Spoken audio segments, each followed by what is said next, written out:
Okay, y'all. Here we are again. Another day, another dollar with the Brian's Bus Adventure. I have my little compadre with me, my little señorita, my Carlita. She is my granddaughter, of course, and she's going to be helping today with the Brian's Bus Adventure. So let's see what we have done the last few days here. Okay, the bus, of course, 4108 Alpha. That's a Buffalo bus. And yesterday we were working on lights, trying to get the side markers working. That one has no juice to it yet. And the replacement marker light that I put up there is just absolutely the wrong one. It doesn't fit. It's an LED, which I wanted, but it doesn't fit. So I'm going to have to find a new one at a salvage yard. I don't think I'm ever going to find a new one. But I want the originals back on it. And this is the original type. And this one does work. So, of course, I'm going to leave that one there. And then we've been working on the front end of the bus. We put new headlights in it, and we're still working on extracting a screw right over here in the headlight. So we're going to be going for that one here in the next day or so, maybe today. I don't know, going to have to heat this up real good. I've already drilled it out, and just we'll have to put an extractor on it, put a little bit of heat on it, see if we can get that out, and then finish with the escutcheon that goes around the light, and then the little stainless steel cover that covers the two lights themselves. And then we'll have to work up, put the new windshield wiper blades on and plumb up the washers. These are as old as Methuselah, so we're going to have new pieces for here. There's one goes here, and I have new line. And of course, well, one will go over here with new line going up to the washers that are not working. Well, the washers are working if they had something to wash with. We will be also polishing up the mirrors so they are perfectly polished. I think Carly wants to do that. You want to do that? Yeah. Yeah, I bet you do. And well, this is what they looked like before. This is the before. They've been setting like for years and years and years. And then we're going to go ahead and polish that one up. Well, both of them, left and right.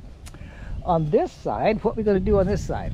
Well, now, we used to have a CB radio antenna up there. That's going away with the wind. And again, here's another marker light, and this one works, which I'm very happy to say.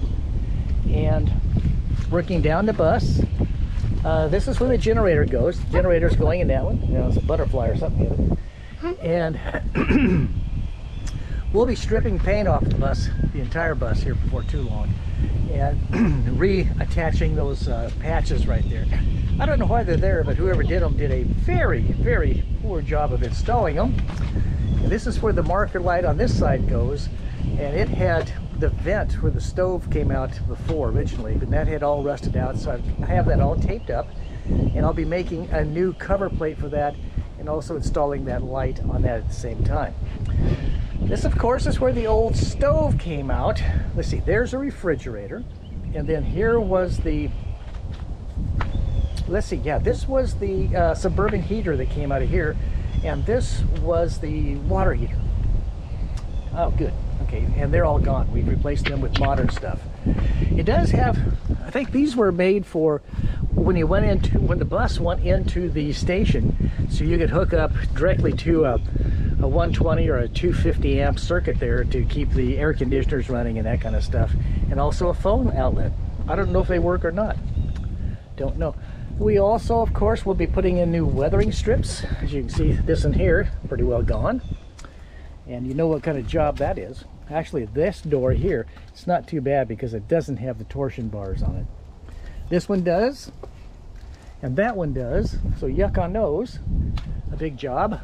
And as you can see, if you kind of go back here with me, you will see also that we have started the process back here. And if you look right up there, I don't know who did that, but when they put that plate in there, they put about at least a quarter inch of Bondo on there. No idea why they did that, except too lazy to do it correctly. But as you can see, all of the paint is going to need to be removed. Yuck. But that's just the way it is. Back here in the back, why do I have this all covered up like, oops, there we go. Why do I have this all covered up like this? Because again, all the seams were leaking on the bus.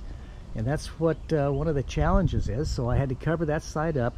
The back side that's into the bedroom, It was just rotted out completely. And of course, we've replaced that already. Just kind of giving you an overview of what's happening here.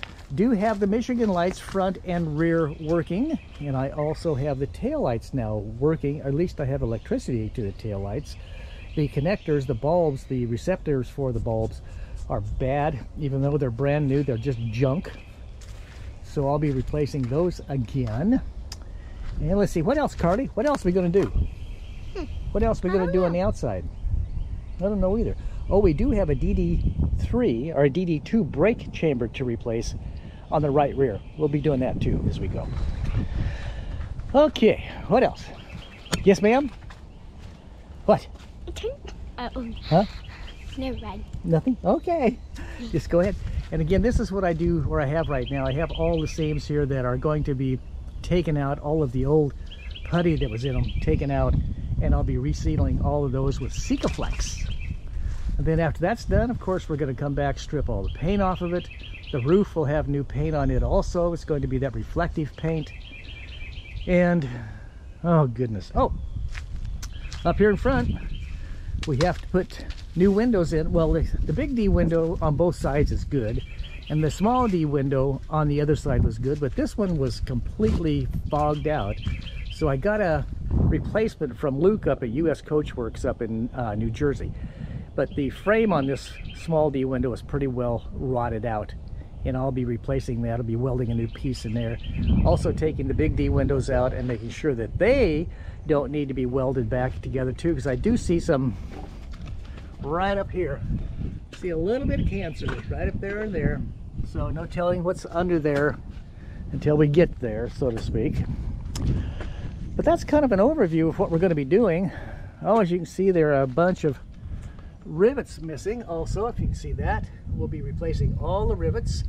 And speaking of the rivets up here, if you can see that, they are all the old rivets that leak. They're just a pop rivet that they put in here. So I'll be replacing all of those rivets that are basically old pop rivets with the correct smooth rivets for the structure of the bus. Man, it seems like there's a lot to do, isn't there? Oh, wondering what these are. This, of course, was just a leak point for the bus. It was the old vent from when it was a passenger bus. It would let air escape out. All the moss down there. All the moss. Oh, yeah. She sees the green stuff growing on the side of the bus, because the last thing we need to do right now is to wash it and wax it. Anyway, polish the wheels too. We have wheels to polish. Wow. And getting back again, back here to the front. Going to have to continue to sand this front bumper. You see I have part of it sanded, but it's going to be polished up too, where it looks like it should look, and which is going to be nice. Anyway, that's kind of what we're doing on the bus. Wow, that's just the exterior. Interior, that's another story for another day. And this is what's going on with the Brian's Bus Adventure. Hope you like it. If you do, please subscribe and go ahead and click the like button. Subscribe and tell a friend about it if you can.